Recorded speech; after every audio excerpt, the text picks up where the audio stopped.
Chaque soir pour rentrer chez eux, ils slaloment entre les cartons et les résidus alimentaires qui jonchent le sol.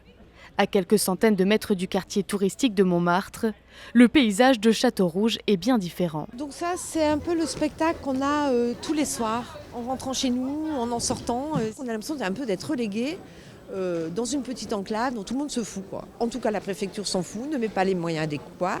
Et puis la mairie ne met pas les moyens, ils sont dépassés. Le maire a même dit qu'il était impuissant, qu'il n'avait pas de solution. Chaque jour, des centaines de vendeurs à la sauvette investissent les rues.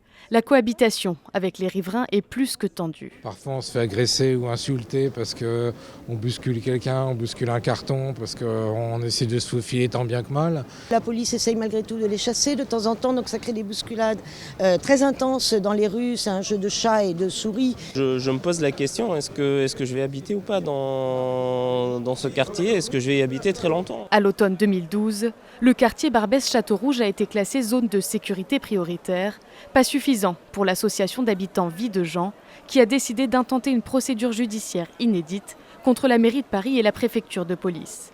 Ils estiment ne pas bénéficier des conditions d'hygiène et de sécurité comme leurs concitoyens parisiens. Cette situation, au moins 15 ans, le marché existe depuis une trentaine d'années. Nous attendons de la part des pouvoirs publics une prise de conscience concrète sur le terrain. L'association réclame symboliquement 20 000 € à l'État et autant à la ville de Paris au titre de préjudice moral. Rendez-vous dans 2 semaines au tribunal administratif.